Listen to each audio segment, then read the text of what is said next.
Bagaimana Willy? Mereka bahkan mempunyai baiklah. Aku mengambil memorinya.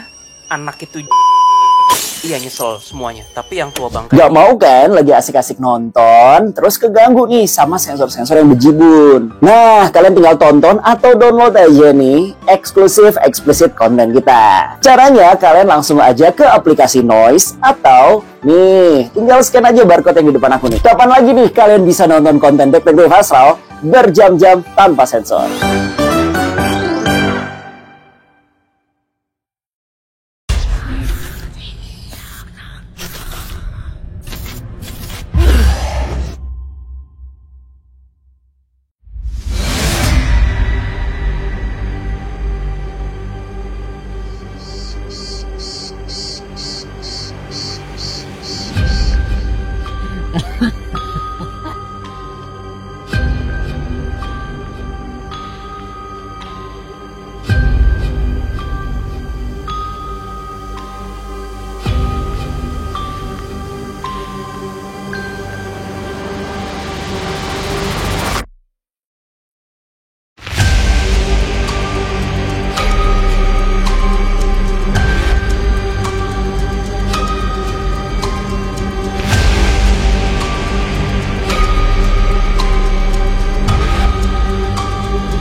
Di balik tembok tua Bond Secure Mother and Baby Home, kami menemukan lebih dari sekedar jejak sejarah yang kelam. Dalam penelusuran terakhir, terungkap sesuatu yang tak kasat mata. Sebuah segel astral milik Satan yang tersembunyi di balik struktur bangunan tua tersebut. Yang lebih mengejutkannya lagi, kami mendeteksi adanya perseteruan antara dua kekuatan utama dalam hierarki kegelapan, yaitu antara Satan dan Lucifer. Satan berusaha menyesatkan dan menipu, dan kami hampir jatuh ke dalam permainan gelap jeniusnya. Siapakah yang menjadi otak utama dari sistem yang tak manusiawi ini? Mengapa hal yang tidak manusiawi ini bisa terjadi di sebuah lembaga suci? Simak selengkapnya, akan kami kupas tuntas dari sudut pandang supranatural bersama Detektif Astral. Halo semuanya, selamat datang di Detektif Astral, menguak hal misterius dengan cara khusus. Kembali lagi bersama kita bertiga, ada Bro Willy, ada Jesselyn, dan juga gue Bo. Dan kita kembali di eksklusif explicit content The Tuam Babies, Satan Politics Behind the Holy Order. Yang dimana konten kali ini sengaja kita buat easy. Secara tidak sengaja sih sebenarnya, karena di balik ini semua banyak sekali hal-hal sensitif yang akan dibahas ya. Oke. Kenapa Bro Will? Enggak, gue ngikutin cara-cara gue aja. Lu bawa acara aja. Ini gue ngikutin apa yang lagi terjadi di dalam dimensi supranatural. Ntar gue lapor lah kalau ada yang perlu gue ngomong. Lu lagi sekalian deteksi ya? Iya. Oke, tapi sebelum itu gue ingin mengucapkan selamat ulang tahun untuk Jesselyn. Yeay. Thank you kamu. Pakai sound effect yang mana? Gitu. Hari ini Udah sering. Selamat ulang tahun buat Jesselyn, buat the clients boleh mengucapkan doa-doa yang terbaik buat Jesselyn. Tapi doa kita berdua sama Willy gue sepakat ya. Sepakat. Yuk, kita bareng-bareng. Semoga Jesselyn makin on tepat time. waktu. Ya gue versi Indo, dia versi tepat waktu. Gak apa-apa, namanya juga cewek ya, Jess ya. Kan dandan lama ya. Iya gendong Cin, lama. iya Cin. Oke. Dan kita memulai lagi nih ketegangan ini karena buat kalian yang udah nonton di episode kita sebelumnya, kenapa kita memutuskan untuk isi, memang ternyata kita nggak ngebongkar sama sekali, belum sama sekali. Tiba-tiba kita baru mau ngedetect ya, mau deduksi, ya kan? Tiba-tiba aja udah terkonek dengan si S itu atau Satan kemarin. Betul. Dan Bro Will sempat ketipu juga kemarin, Bro Will. Wah, ketipu mentah-mentah gua. Ketipunya gimana, coba lu boleh jelasin mungkin? Itu kan pasti by the time di sini the Ya, client sudah nonton kan? lah ya. Cuma bagi yang belum, gua ketipu mentah-mentah dengan establish connection, establish apa ya bahasa Indonesianya? Mempertahankan koneksi dengan Satan, di mana sebenarnya ada arka yang marah dari luar angkasa, koneksi gue tuh dipatahin. Itu tuh bahaya, karena itu seakan-akan kayak gue memperkuat jaringan Satan dengan planet bumi. Dan gue bukanlah indigo atau orang satu-satunya yang pernah berkomunikasi dengan Satan. Ada banyak. Dan itu sebenarnya Satan tuh kayaknya sedikit banyak dihalangin deh.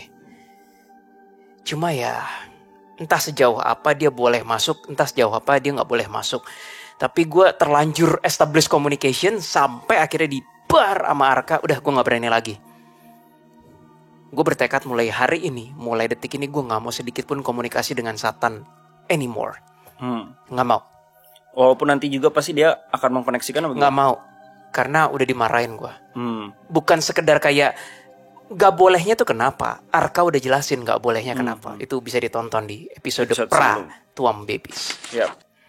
Oke, mungkin kalian ada yang udah tahu tentang kasus kali ini, ada juga yang belum tahu. Nah, kemarin mungkin belum ada yang upload ya untuk orang Indonesia tentang kasus The Tuam Babies ini, yang katanya sih ya kurang lebihnya yang kasus Tuam Babies ini adalah salah satu organisasi yang dimana ini di latar belakangi dan juga dikelola oleh pihak gereja. Kasus ini berlokasi di Irlandia, yang dimana lebih tepatnya di lokasinya di kota Tuam ya kalau nggak salah. Kenapa kasus ini diberikan nama The Tuam Babies? Dan untuk latar belakang waktunya sendiri dari tahun 1925 hingga tahun 1961. Ada gereja yang dimana membuat sebuah kayak lembaga gitu yang bernama Bon Secure Mother and Baby Home, dengan tujuannya adalah untuk merawat sang ibu dan juga sang anak yang diduga ataupun yang memang terkena kasus hamil di luar nikah lah. Poinnya seperti itu. Karena pada tahun-tahun itu ataupun di Irlandia sendiri, Irlandia ini termasuk Katolik yang konservatif, yang dimana kasus-kasus seperti hamil di luar nikah dan lain-lain itu dianggap sebagai aib yang sangat luar biasa. Jadi mungkin dicapnya seperti kayak sampah masyarakat lah kurang lebih lah ya. Jadi pihak Irlandia sendiri dan juga pihak gereja atau Katolik bekerja samalah untuk merangkul para pihak-pihak ini yang bisa dibilang agak dikesampingkan oleh masyarakat untuk dipeluk lah, ya kan, dirangkul. Jadi yang lagi masih hamil dirawat sampai melahirkan. Terus habis itu katanya yang setelah melahirkan diberikan pekerjaan ya kan, istilahnya dia nggak bisa bayar tapi ya udah bayarnya pakai tenaga lah gitu kan. Nah tapi ternyata dalam kenyataannya banyak yang berbeda. Nah mungkin buat teman-teman semua yang pengen nonton lebih detailnya, ya kalian bisa nonton dulu, ada Kanesi juga ya kalau salah udah ngupload pas banget. Tapi pas kita udah konten kemarin, jadi ya kita dapat informasi dari Google aja ya dan lain-lain ya. Dan di situ kalian sudah dirangkum, bisa nonton itu dulu untuk lebih detailnya dan lebih jelasnya. Nah, tapi kan pertanyaannya di sini, mereka ini yang seharusnya sebagai biarawati, sebagai pekerja Tuhan, yang dimana mereka ini nih bekerja atau hidup untuk Tuhan lah, kok bisa sampai kehilangan kemanusiaan? Itu kan jadi pertanyaannya. Mari kita bahas di konten kali ini yang akan sangat-sangat sensitif. Tapi sebelum kita mulai, as always, kalian nanti ya sebelum kita itia ya, ini ya mungkin kalian udah nonton per episode, berasa banget energinya. Ini kita yakin energinya gak akan main-main ya Jess ya. Oh jangan main-main ini. Harus berdoa dulu ya teman-teman. Apa kita berdoa dulu? Gimana? Yuk Jess? boleh kita berdoa kamu dulu. Boleh deh Jess, sekali-kali. Boleh. Aku lagi fly soalnya. Oke. Kau ini kenapa abis makan narkoba? Enggak, iblisnya berbuat mistake yang menguntungkan aku tadi sedikit. Oke. Bukan si itu kan? Bukan bawahannya, tapi dia accidentally make mistake yang justru menguntungkan aku. Nanti aku cerita. Oke, silakan Jesslyn. Oke, yuk kita doa ya teman-teman, menurut kepercayaan masing-masing. Ya Tuhan, kami akan konten mengenai Tuam Babies Dan kami ingin membuka rahasia apapun yang sebenarnya terjadi pada era waktu itu. Dan kami mohon penyertaanmu dan perlindunganmu terhadap kami semua yang ada di sini ataupun yang sedang ada di tempat masing-masing. Amin. So, kita akan menguak nih 796 bayi ataupun bisa bilang jenazah bayi ini dari umur ya berapa bulan ya, malah berapa minggu malah ada, sampai 3 tahun sudah ditemukan. Dan beberapa fakta-fakta lainnya sebenarnya udah banyak banget ditemukan oleh pihak kepolisian dan Irlandia dan negara. Sampai ada pihak negara juga sudah memberikan permohonan maaf juga. Dari pihak gereja pun juga sudah memberikan permohonan maaf dan ganti rugi malah secara finansial. Dan lain-lainnya sudah sangat official dan juga udah sangat terbuka. Malah di tahun ini, di tahun 2025 pada bulan Juni 2025 sudah ada investigasi lebih lanjut lagi untuk menggali lagi kerangka-kerangka yang memang masih ada di Bone Secure Mother and Baby Home. Dari situ memang memerlukan waktu 2 bulan, which is dari Juni, Juli, Agustus baru selesai ya. Oh 2 tahun apa 2 bulan? 2 tahun ya ternyata, 2 tahun guys, untuk mengorek lagi. Tapi 796 itu memang ditemukan karena dari pihak, ya kalian nonton aja deh, itu lebih detail lagi. Karena biar kita langsung to the point, lebih ke arah mananya. Intinya, kita akan coba mencari jejak nih. Apa alasan dibalik 796 bayi tersebut memang dibuang begitu saja. Walaupun memang dari catatan-catatan sipil kematiannya ya, itu tuh dikarenakan ada yang gastrologis, ya kan? Ada yang TBC, ada yang TBC juga, malnutrition dan lain-lain, gitu kan. Kok bisa sampai segitunya? Malah ada gosipnya lagi, ibu-ibu yang sudah melahirkan dan mendapat pekerjaan yang katanya makanannya tidak layak. Mereka tuh makan tidak layak, pekerjaannya pun juga secara kasar. Oke, pekerjaannya emang kerjaan kasar, tapi diperlakukannya juga secara kasar juga, layaknya budak, gitu kan. Setelah itu mereka tidak diizinkan ketemu oleh anak-anaknya. Malah ada yang bilang anaknya sudah meninggal. Diberikan alasannya pun juga gak jelas. Pokoknya dipersulit, benar-benar sangat dipersulit. Dan ini hanya baru dari 1 Mother and Baby Home. Di Irlandia sendiri terdapat 18 ya kurang lebih ya. Oh 34 malah lebih update lagi. Oh yang paling besarnya ada 18. Ada 18 Mother and Baby Home. Dan sekarang memang lagi Irlandia sendiri ya, karena ini ramai banget di media dan lagi ramai di internasional, karena ini meliput Irlandia dan gereja, gitu kan, Ordo Suci. Ya, jadi ya mereka pun ingin bertanggung jawab soal hal seperti itu. Kita akan coba nih alasannya apa sebenarnya dibalik mereka kok setega itu, rasa kemanusiaannya tuh hilang begitu saja. Dan malah ada gosipnya juga, beberapa anak ada yang diadopsi secara paksa. Orang tuanya tahu anaknya itu akan diadopsi ternyata, tapi tidak diizinkan oleh orang tuanya, tetapi secara dari pihak sana, kayaknya dari oknum gereja sendiri, itu tuh kayak memaksa, jadi ya udah nggak boleh, anaknya udah diadopsi dan lain-lain seperti itu. Jadi banyak pemaksaan, kasus-kasus yang bisa dibilang mungkin anaknya sehat atau apa, karena pada waktu itu ya, adopsi memang lagi kencang-kencangnya, terutama ke negara Amerika. Dan biasanya sih dapat duit ya, kalau nggak salah berapa? Kita $5.000 zaman ini. $5.000 di zaman 1920-an sampai 60-an itu besar sih, $5.000, dan itu menjadi sebuah bisnis tersendiri. Tandanya ada oknum-oknum dari pihak gereja ataupun dari pihak lainnya yang korupsi ke arah sana. Karena uangnya pun juga nggak jelas ya, larinya ke arah mana dan lain-lainnya. Kita akan coba, ini benar-benar agak dark sekali. Tapi disclaimer dulu sebelum itu, kami tidak ingin mengdiskreditkan suatu pihak atau lembaga dan lain-lain. Menurut kami ini adalah pure oknum. Kecuali sesuatu yang udah terjadi di sejarah ya. Ya. Seperti misalnya abad ke-8. Di Ini kan mana termasuk kekuasaan gereja absolut sekitar abad ke-5 sampai 13 itu udah bukan oknum, itu jelas history, itu lain, gitu. Nah kalau di sini kan, kalau di kasus ini oknum dan yang kita sampaikan pun juga sudah jelas ya. Sudah sejarah juga sih. Bukan sejarah lagi, Jess.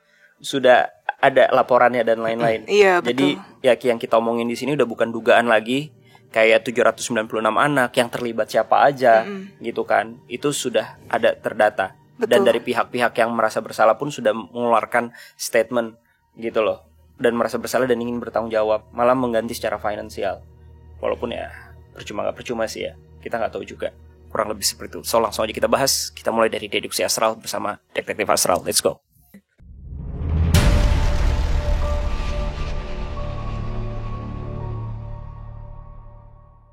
Oke, sebelum kita deduksi astral lebih jelas lagi tentang lokasi, tentang tokoh-tokohnya yang terlibat dan lain-lainnya, gue ingin bertanya dulu lebih ke arah first impression nih. Setelah kalian kemarin konten yang gak selesai sebenarnya, karena kita udah kesedot banget energinya juga lah ya, kalian bisa ngerasain sendiri. Gimana nih, ada planning khusus atau enggak? Kayak ada komen-komen yang pengen kalian sampaikan dulu? Mungkin dari Willy atau Jesslyn, bebas. Kak Willy dulu. Dari gue nanti disambung Jesslyn. Silakan. Sekarang dari tadi sebenarnya ada beberapa iblis tier 2 yang mengamati kita, termasuk tim kreatif, kita mau ngapain. Mereka gak tahu kita mau ngapain, dan gue pun juga gak tahu gue mau ngapain. Sama-sama bingung. Justru itu letak element of surprise-nya. Mereka gak tahu kita mau ngapain, gue juga sengaja gak mau ngasih tahu itu. Tapi di konten sebelumnya, isi ini, Grim Reaper juga udah bilang, it's a green light. Kalian gak bisa sendirian, kalian harus membawa Arka. Dan in this case, Bizeroth diberi green light untuk menemani, go with us. Silakan Jess.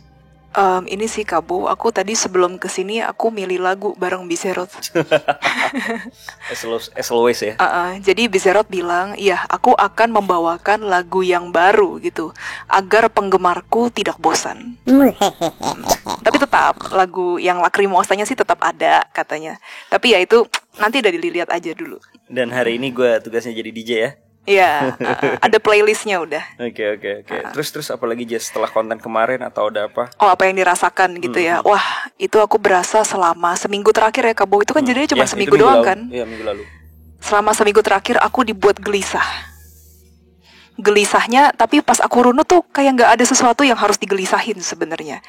Ya oke, aku sempat khawatir ya bahwa kan ayahnya Kak Willy kan memang lagi sakit. Itu memang aku khawatir dan ya mendoakan yang terbaik untuk beliau.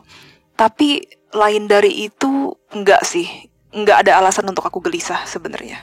Kecuali gelisah yang enggak jelas, soalnya aku coba apa? Enggak lanjut apa? Jess. Oh geli basah. Oh kamu semalam ada anak bocil. Oh iya nggak boleh. Coba cek geli basahnya di kaki, di kaki. Siapa tahu dia nginjek sesuatu. Orang gelian lagi. Iya terus.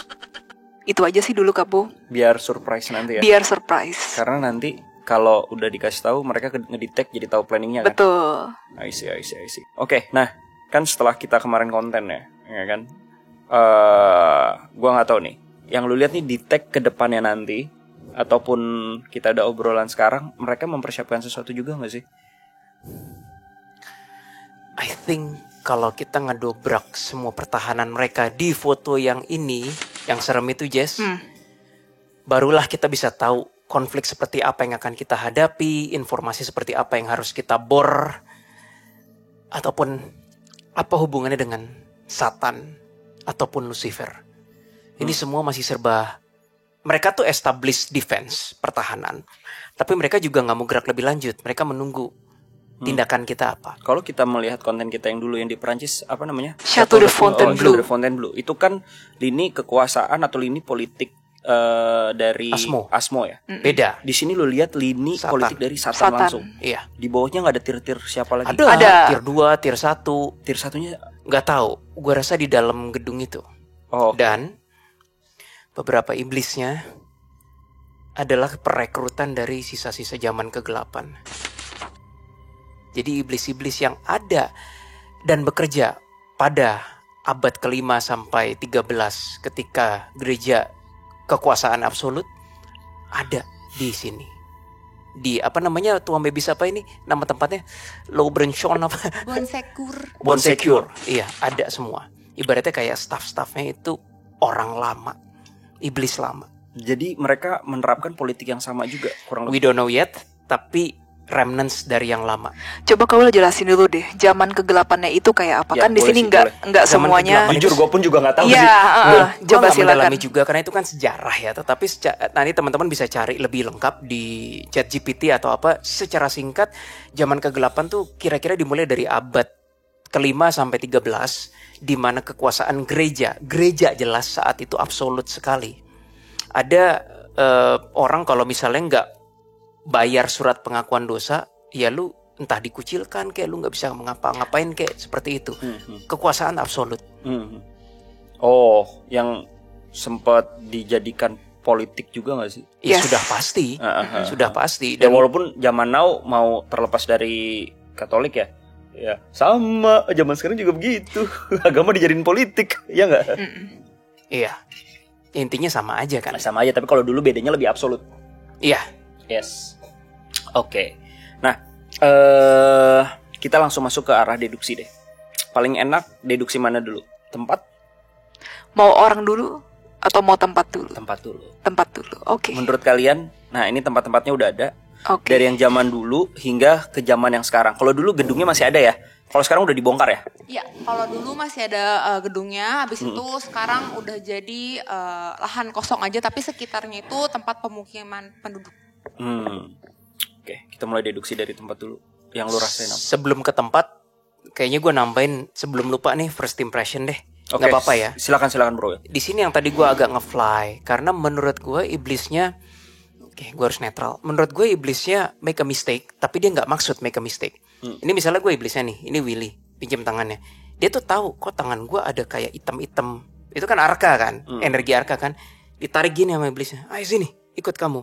Nah gue berasa kayak agak ketarik rohnya. Oh yang lo gini-gini tadi ya? Iya itu gue ketarik gitu. Nah yang bilang, bro Will, lu ngapain bro Will? Terus, wah Ultraman. Pas gue udah ketarik gitu, gue pikir ya udah gue pasrah. Nggak akan gue kayak Insidious, nggak mungkin kan.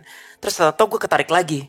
Nah gara-gara gue ketarik gitu, gue ngebaca beberapa memori dia ngerasa shit gitu. Kan sifatnya energi itu kayak you know me, I know you. Lu bisa baca gue bisa baca lo gitu. Nah dari situlah gue ngeliat berbagai gambaran-gambaran. Antara lain dia itu orang lama, iblis rekrutan dari abad ke-5. Lalu tunggu bro Will, gue potong. Itu yang lu lihat dari yang angkatan lama itu tier berapa? Yang nyedot gue itu tier 2. Tier 2. Tapi yang direkrut lu lihat, lu baca lagi tier berapa tuh? Nggak tahu, kan tadi cuma satu yang nyoba itu. Nanti ya, baru kita tahu. Oke, lanjutkan. Gue rasa banyak, itu tadi satu yang making mistake, narik tangan gue berharap kayak nggak tahu apa sih mereka berusaha ngapain. Tier 2, tier 1 kayaknya nggak kayak gitu. Iya juga make sense. Terus polanya tetap sama dari dulu. Perempuan tuh nggak berdaya atas kekuasaan para lelaki. Terus gue dapet vision. Ini dari memori si iblis tier 2 itu. Suster-susternya pada zaman Bonsecours itu ada 1925 ya? Ya betul. Suster-susternya itu miskin. Dan karena miskin, efeknya tuh imbasnya ke beberapa hal. Antara lain, ketika anak-anak itu ada, baik dari yang bayi sampai yang mungkin usia 3 tahun. Paling mentok berapa, Saina? 6 tahun. 6 tahun ya? Itu beberapa susternya pengen juga mengadopsi seperti anak sendiri. Keinginan itu ada. Lalu, kayak ada vision, beberapa suster dikasih barang-barang kayak perhiasan, arloji. Itu kayaknya sebuah KKN dari laki-laki yang di atas. Entah oknum, entah pengurus yang berhubungan dengan agama itu. Tapi gue yakin dekat. Lalu, gak sedikit juga yang suster dipakai untuk itu. Itu udah kisah lama banget sih dari abad ke-5 itu. Seharusnya suster gak boleh kan? Gak boleh. Nah makanya terus tiba-tiba makanan juga. Jadi kayak saking mungkin miskin, ada suster lagi kerja terus ada laki-laki nih pakai pakaian yang atributnya ke situ, ke agama itu. Itu kayak ngasih makanan yang gimana, gue ngasih contoh ya. Misalnya kita dibawain oleh-oleh dari keluarga yang dari Bandung misalnya. Nih, bolu kukus Bandung. Rasanya gimana sesuatu kan? Sama, susternya dibawain makanan mungkin dari Amerika. Gue mulai diserang. mulai dari Amerika kayak atau apa, suster tuh ngeliat itu kayak barang mewah. Padahal itu cuma makanan-makanan yang zaman sekarang lu bisa beli online. Tapi kan bagi mereka yang dulu bagi mereka itu luxury. Yang mungkin nggak dapat gaji, dan gue nggak tahu deh kalau kayak gitu-gitu biarawati itu nggak dapat gaji ya, dapat nggak sih pada era itu? Oke, jadi sebelum si Bonsecure ini itu berdiri sekitar 1925 di 1840 zaman kelaparan massal. Oh pantes. Makanan aja udah kayak emas bro. Kayak luxury banget. Dan yang bawa-bawa selalu laki, nggak pernah perempuan. Aku boleh tambahin ya? Boleh. Oke, jadi aku ngelihat ada di sini yang namanya Joseph Walsh. Oke. Iya. Tapi sebelum kamu lanjutin, aku boleh motong dulu nggak, Jess? Boleh. Aku mau tambahin disclaimer sekali lagi. Kami tidak mendiskreditkan tidak mendiskreditkan agama tertentu dan lain-lain. Yang paling benar adalah agama tuh semuanya benar, baik, mengajarkan kebaikan. Yang salah itu oknumnya. Itu aja sih. Supaya gampang, begini aja. Gereja sendiri pun pernah mengalami masa kegelapan dan bertindak sebagai otoritas yang seakan-akan semena-mena kan. Nggak mungkin dong semua orang sisa lama itu habis total sampai tahun 2025. Pasti masih ada remnants sisa-sisa yang mungkin nggak di dalam institusi resmi, tapi kan mindsetnya masih sama. Setiap agama manapun ada. Yes. Gitu. Di Indonesia juga banyak guys. Ya. Bukan Katolik malah kan kalau di Indonesia kan. Ya. Ya, karena mayoritasnya kita di negara apa. Banyaklah istilahnya oknum seperti itu. Oke, lanjut. Silakan Jess. Oke Kabo, aku mau nambahin yang Joseph Walsh. Joseph Walsh ini mungkin bisa dijelaskan ya sama tim kreatif. Oke, jadi si Joseph Walsh ini adalah Uskup Agung Tuan Irlandia di saat itu gitu. Jadi urusan atau perihal apapun yang biasanya ditangani di daerah Gereja Katolik Irlandia Tuam khususnya itu ya atas otoritas persetujuannya oleh Joseph Walsh ini gitu. Oke. Aku merasa dia kaya, Kabo. Kaya secara finansial? Kaya secara finansial. Ya. Oke. And then apa yang lagi kamu lihat dari situ? Aku curiga yang tadi Kak Willy bilang, orang yang pakai atribut, ya oknum lah ya kita bilangnya, yang pakai atribut keagamaan bajunya, terus kasih ke susternya kayak makanan, something yang valuable pada saat itu. Mungkin salah satunya dia. Salah satunya adalah beliau. Salah satunya I beliau. believe so. Kenapa bro? Lo mau tebelin? Karena memang gue gak ngelihat yang ngasih makanan, jewelry, itu adalah para perempuan. Yang ngasih selalu laki. Tapi ini kan uskup agungnya ya, paling atas. Kan gue bilang tadi, yang ngasih itu pakaian-pakaiannya ya memang ngarahnya ke agama itu. Iya. Hitam-hitam gitu. Ya gue yakin. Maksudnya di bawahnya beliau ada lagi dong yang memberikan. Apa langsung beliaunya? Gak yakin, tapi ya sudah bisa dipastikan bukan susternya kan, Jess. Iya. Udah itu aja intinya. Ya pokoknya siapapun yang memberikan, misalnya bawahannya ya bisa aja. Tapi aku merasa pokoknya dia itu kaya. Jadi intinya uskup itu ya ada uskup, mungkin ada uskup agung, baru di atasnya paus gitu kan. Di bawahnya uskup kan ada pastor-pastor yang reguler. Nah itu dia maksud gue. Iya. Nah itu gue nggak tahu pakaiannya seperti apa pada zaman itu. Tapi ya bisa dipastikan berjubah juga dan atributnya Katolik banget. Karena kalau dalam hierarki sendiri, pastor itu lebih atas ketimbang biarawati kan? Bener nggak? I'm not sure.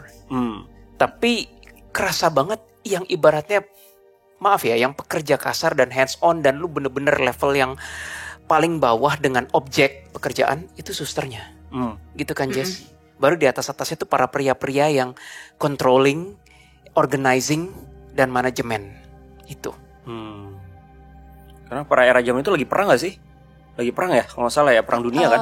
Ya, bukan di saat itu lagi perang, tapi setelah perang. Setelah perang, makanya tadi ada itu ya krisis ya, ada makanan. zaman kelaparan besar, habis itu dia masuk masa pemberontakan Irlandia, barulah adanya Bonsecure Mother and Baby Home ini. So, mau full deduksi? Apa kita masuk ke tempat dulu? Karena tadi kan cuma melengkapi apa katanya Bro Ya, cuma Willy melengkapin kan? aja. Ada lagi 2 lagi poinnya yang di sini. Yang ke satu, rutinitas munafik. Kayaknya itu pada zaman itu, I'm not sure itu para suster itu literally suster seperti seharusnya suster Katolik. pada zaman itu rutinitas saja, formalitas saja. Sama seperti video Guru Gembul yang bilang, ini ada video dari Guru Gembul ya. Dia bermimpi ada di sebuah negara, katakanlah negaranya Konoha. Oh, gue nonton itu. Lu nonton kan? Terus ada gedung yang dibangun di atas lahan untuk perairan. Cara itu kan korupsi. Cara ngatasinnya gimana? Kita rapat di gedung yang dibangun di atas lahan perairan itu. Rapat gimana cara memberantas korupsi. Kayak goblok gitu kan kesana kan. Jadi kayak udah fucked up. Nah, kayaknya zaman itu juga antara formalitas, spiritualitas, rutinitas, munafikutitas, whatever lah. Antara munafik itu semua kecampur, Bo. Gak ada bedanya sih sebenarnya sama zaman sekarang. Gak ada bedanya. Cuma sialnya terjadi di situ. Nah, yang kedua adalah gue dengar suara jelas banget berhubungan dengan pertanyaan tadi. Kok banyak bayi-bayi yang dihilangkan? Because they are not a good product. Jadi memang udah sakit-sakitan dari awal. Kalau nggak a good product, gimana mau jadi bisnis? Kamu berasa makin gelap lagi nggak? Itu bener. Iya, kamu merasa makin gelap lagi tuh gitu iya, tadi. Iya, Berapa kalinya nih kita ngalamin ini? Datang dong beliau. Sudah mau saatnya Willy, kata Bizerot. Kayak langsung vignette gitu loh, gelap. Kerasa ya? Playlist. Ya, ingetin nanti ya. Masih jauh. Belum, deduksi masih belum selesai. Tenang. Oke, kita masuk ke lokasi aja dulu gimana? Kita baru deduksi. Apa mau deduksi dulu? Selesain deduksi. Enggak apa-apa, selesain deduksi dulu. Kita deduksi orang apa deduksi tempat dulu? Ada lagi terakhir. Sebelum itu aku boleh potong, sorry ya Kawil ya. Aku mau lengkapin yang Kawil bilang. Jadi memang secara dokumentasi juga suster itu akan cenderung memilih anak-anak yang cantik untuk cantik atau ya ganteng lah gitu. Ini masih hipotesa awal gue ya, Bo ya. Kenapa banyak banget bayi yang dikubur dan lain-lain itu? Karena kesatu, over capacity kan gue bilang di video pra-IIC kan. Dua, I don't think they have the resources untuk ngurus semua bayi itu. Tiga, kalau itu mau jadi produk bisnis dan lu nggak punya capacity untuk maintain produk, ya udah simply cherry pick aja. Yes. Cherry pick itu apa sih bahasa Indonesianya? Mereka milih anggur aja. Mana yang terbagus, yang nggak bagus udah biarin aja mati sendiri. Ini masih hipotesa, tapi energinya kerasa. Jadi ujung-ujungnya gue rasa ini bisnis lagi sih. It's all about money and power. Oke. Nanti kita akan mulai tuh satu-satu kita kerangkain ya. Kita akan lihat benangnya ke arah mana. Yang terakhir yang tadi sebenarnya pas tim kreatif ngomong gue anjir gitu, mungkin nggak masuk. Iblis tier 2 tadi dihantem sama Satan. Karena dia goblok, lengah. Ini gila sih Satan mainnya sih. Kamu lihat deh, yang tier 2 yang kehubungan sama aku frozen gitu. Mati. Dan gue sekarang agak susah, makanya gue serahkan pada Jesslyn dan Bizerot. Gue dilarang oleh kubu kanan untuk establish communication, tapi dia seakan-akan kayak gini terus nih. I'm here kayak ayo patch di antena dong. Ini nggak bakal gampang sih. ATI kali ini is not going to be pretty and it's nasty kayaknya. Dan gue kayaknya harus nahan diri supaya lu nggak ke-connect sama dia. Dia pasang badan kok supaya whatever it takes supaya terjadi communications. Kacau kan? Sedangkan gue nggak mau. Jangan seperti itu Willy, kata Bizerot. Kita harus membuatnya secara elegan. Tidak bisa nasty Willy. Oke. Bisanya apa Nestle? Asal yang keren itu cuma satu. Nancy Judge. Setuju. Boleh jokesnya. Oke, lanjut. Belum selesai sampai situ, Bo. Yang di itu sebenarnya di sini ada kayak sigilnya. Dan itu tahu tulisannya Satan. Jadi technically itu memang manajemennya Satan yang dibunuh. Pantesan bisa dibunuh.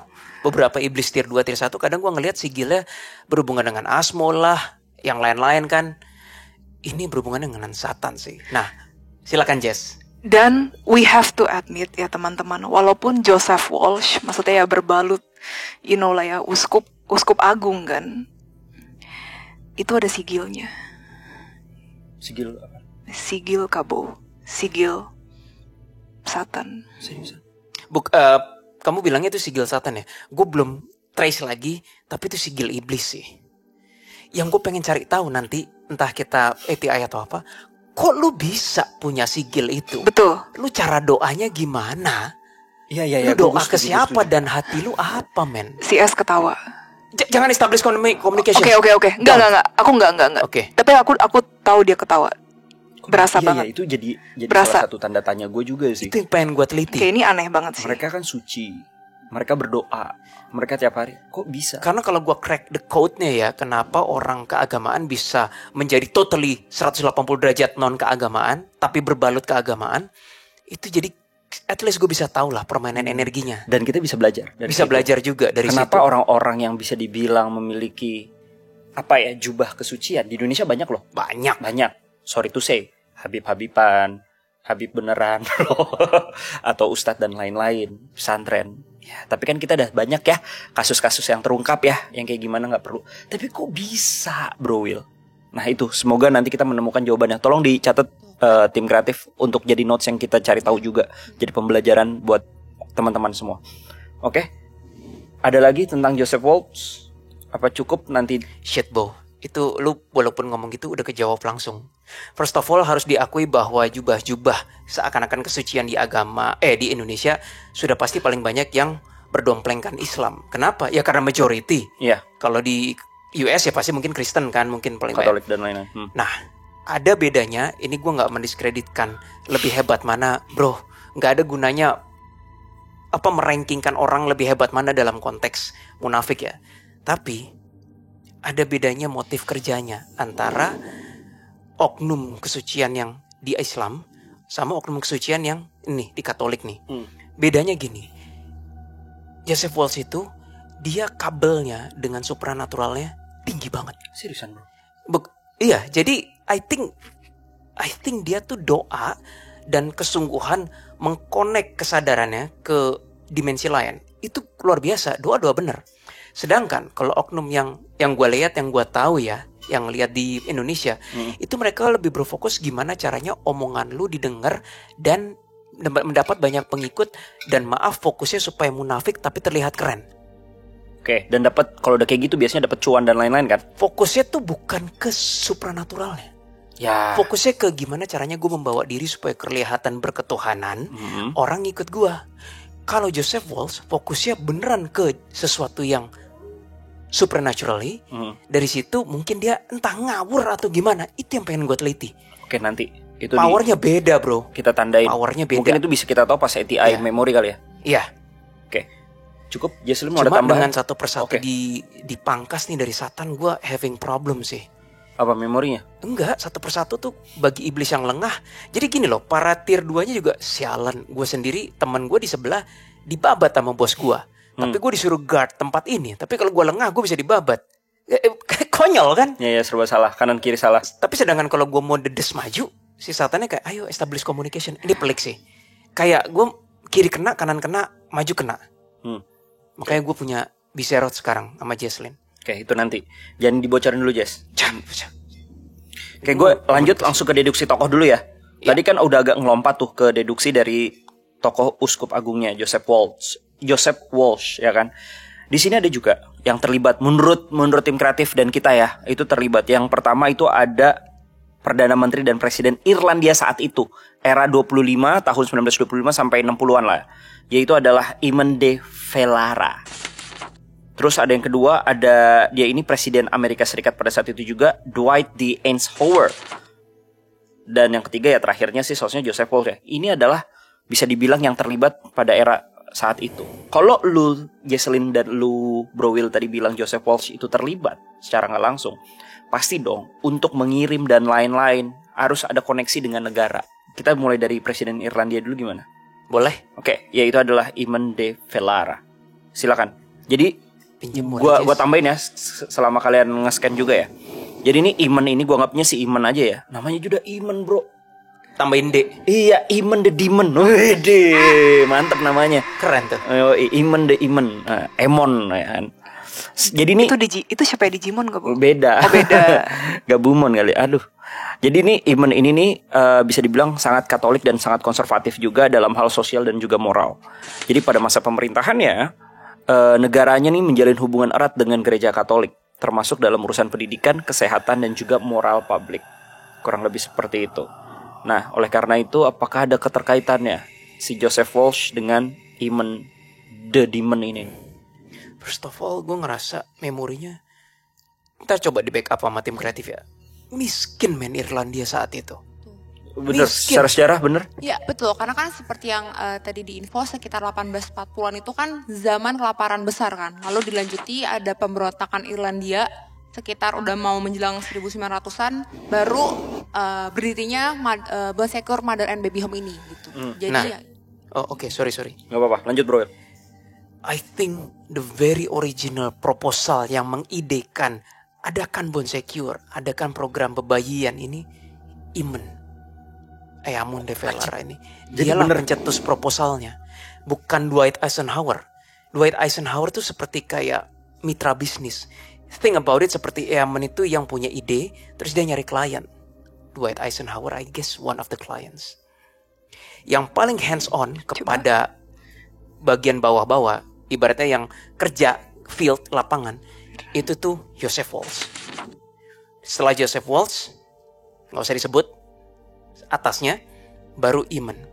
Jadi sebenarnya pencetus dan idenya, ibaratnya kalau kita di episode G30, apa sih waktu itu ya? Mastermind-nya itu Eamon de Valera. Jadi cocok mungkin dong. hipotesinya, hipotesanya ya, satu karena kemiskinannya itu, negara itu. Jadi dia mencari celah-celah lain. Iya. Walaupun dia sangat terkenal dengan termasuk kebaikannya, dia juga sangat konservatif banget dengan sosial dan lain-lain dan moral. Dia terdesak situasi sih. Oh, jatuhnya for now. Dan kata Jesslyn, silakan Jess. Ini orang munafik banget. Aku masih ngelihat coba ya foto-fotonya dia yang lebih banyak juga. Wah, gila. Itu terus-terusan. Kok ini kayaknya ada di dimensi iblis ya, Kak Will? Exactly, tadi kan aku bilang mungkin gak masuk di kamera. Ada iblis yang udah penuh sama Satan tadi. Oke. Kayak gini. Kamu mau tahu gak dia di mana? Eamon de Valera. Pantes. Definitely dia dimensi iblis. Berasa banget. Dan dia ganti nama dan jadi Eamon the Demon. Boleh. Iya bener dong, kan Eamon the Valera kan. Jadi ganti nama setelah masuk ke dunia iblis. Oke, Kak. Eamon the Demon. Oke, jadi cocok tuh gue. Padahal asal ngomong doang tadi. Tapi cocok sih. Untung aja bener. Kalau orangnya bahaya aja dah bingung gue. Enggak sih. Jadi dia the mastermind-nya. Jess, setuju gak soal itu? Coba Jess kamu tebelin. Setujukah kamu dengan Eamon? Seperti yang dibilang Bro Will. Oke Kak, jadi aku mau tambahin tentang Eamon ini. Jadi di saat Eamon ini menjadi Perdana Menteri Irlandia di saat itu, dia memimpin sebuah konstitusi, di mana konstitusi ini tuh dibuatlah nilai-nilai konservatif Katolik yang sangat konservatif, yaitu menekankan peran domestik perempuan di rumah, melarang perceraian secara konstitusional dan menolak pendidikan sekuler. Jadi dialah yang menciptakan Irlandia itu segitunya pesonanya itu adalah Katolik yang sangat konservatif gitu. Dialah emang pencetusnya dan yang memimpin. Tapi di balik itu semua malah begitu ya. Nah, nambahin dari tim kreatif. Abis ini Jesslyn ya. Iya, nggak apa-apa, Kak Will. Dia terkenalnya katanya Katolik yang taat kan. Dia sebenarnya agama tuh nomor kesekian. Dia tahu Perdana Menteri ya. Gue jadi Perdana Menteri, yang pertama kan adalah negara. Itu agama nomor sekian. Sebenarnya dia nggak taat. Dia mikir agama tuh cuma ya agama gitu loh. Nggak ada sedikit pun dia, saya adalah Perdana Menteri yang taat, tiap hari berdoa berapa? 3 kali sehari, 2 kali sehari. Enggak. Cuma dia kemana-mana, dia tahu nih Katolik lagi kuat saat itu. Dia kemana-mana, lah ini kok pastor-pastornya atau semua orang-orang yang bekerja di Katolik kayak nggak bisa ditwist sih pikirannya, kayak agama itu nggak membuat Irlandia ini bisa maju gitu loh. Tapi akhirnya dia nyerah. Ini memori sih. Wah gila. Gimana nih orang-orang ini kayak masih di level ini. Mikirnya bukan infrastruktur negara, bukan kemajuan bisnis. Mikirnya kayak lu Katolik yang taat, ya udahlah. Gue bisa berbuat apa ya dari kekatolikan yang udah terlalu taat ini. Jadi sebenarnya hati dia ini, menurut gue ya, hati dia awalnya memang ada unsur pengen majuin Irlandia, tapi terdesak situasi dan kekolotan orang-orang Katoliknya saat itu juga. Coba kamu ngelihatnya gimana? Jadi ketaatannya dia konteksnya sekali lagi untuk branding image doang. Enggak, untuk gimana caranya menjadi alat. Iya. Untuk mencapai tujuannya dia. Iya. Oke. Ada kerasa niat mulia pengen majuin Irlandia tuh ada. Tapi mungkin di tengah jalan dia jadi we don't know yet. Itu nanti mesti gue teliti. Oke. Coba kamu gimana, Jess? Tapi itu udah fix ya, Bro Will. Dia berada di dimensi gelap kalau nggak dimensi iblis sih. Oke, lanjut. Kayaknya lebih ke dimensi iblis. Dari kamu gimana, Jess? Ada tambahan gak, Jess? Dia sebenarnya memang nggak terlalu peduli orang lain juga ya. Dan munafik itu aku setuju. Dia nggak peduli agama Katolik itu apa. Orang dia fokusnya emang simply jabatan kayak what do I have to do gitu nggak aja? Ya, what do I have to do ya. Dia ini dari tahun berapa sampai tahun berapa sih, Sena? Oke, jadi Eamon ini dia tuh menjabat sebagai Perdana Menteri di Irlandia itu dari tahun 1932 sampai dia tuh 3 periode, yaitu sampai 1959 gitu. Lumayan lama ya? Betul. Oke. Walaupun Bonsecour sendiri ada di tahun 1922. 25, sorry ya, 25. Which is sekitar 7 tahun lah ya. Sudah berdiri Bonsecour. Dia mungkin bisnisnya itu kali, Bro Will. You know what I mean? Bonsecour, gue dapat memori lagi. Pada dasarnya emang didirikannya nggak untuk bisnis. Didirikannya untuk helping. Tapi layaknya manusia dan sejarah yang berulang. Kadang sebuah institusi sosial ataupun yang didirikan dengan niat mulia didomplengi oleh oknum setelahnya, dijadikan alat untuk bisnis. Dan itu terjadi di sepanjang sejarah manusia. Tapi yang lu rasa memang Bonsecour ini didirikan awalnya memang untuk sosial? Gue ngelihat Summer Memory kelihatannya awalnya bukan untuk bisnis. Bukan. Memang untuk sosial ya? Iya. Oke. Walaupun ini belum menjawab apapun yang kenapa terjadi 790 anak itu ditemukan di septic tank ya. Itu belum menjawab, tapi ya itu nanti. Tapi kita udah tahu nih akar dari sebenarnya apa sih. Ini kita nih bahkan belum 20% loh nyentuh, ya nggak Jess? Semua tuh masih ketutup. Kayak emang kita harus ngedobrak sih. Oke, sebelum ngedobrak, kita harus yang namanya melihat sebuah lokasi untuk ATI. Sekarang kita langsung masuk ke deduksi lokasi aja ya. Gimana Jess? Ada yang kamu mau tambahin atau seperti apa? Eamon ini tuh dia bisa ibaratnya di luar ya kayak pakai topeng gitu loh, Kebu. Ya tapi dia politikus juga sih ya. Tapi di dalamnya itu gelap gitu. Aku ngeliat visionnya tuh gitu. Jadi hampir sama lah ya. Iya. Sama kayak Bro.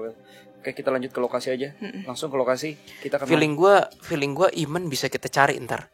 Layaknya waktu kita ngontenin Hitler, yang geblek itu siapa sih? Nggak inget lah gue, yang kacau banget itu. Tapi itu kan rusak. Ini kayaknya masih boleh nih. Tapi kalau nggak boleh ya udah. Yeah. Lumayan cari-cari keterangan. Feeling gue dia tuh idealisme tuh bergeser di dalam hidupnya. Yes, dia orang yang idealis. Pernah dengar nggak dulu orang yang idealis banget, tapi tiba-tiba begitu udah menjabat, loh kok lu jadi berubah sih bro? Kok lu jadi nganggep begini tuh normal gitu loh. Kan di negara Konoha juga begitu. Iya. Dulunya waktu masih jadi mahasiswa teriak-teriak pemerintah bla bla bla bla bla. Pas sudah menjabat ya begitu. Indonesia sama. Ketika sudah kena jabatan, ketika kena uang dan lain-lain, idealisme pun berubah, tergeser. Kang Deddy Mulyadi jangan begitu ya please. Tetaplah menjadi KDM sekarang.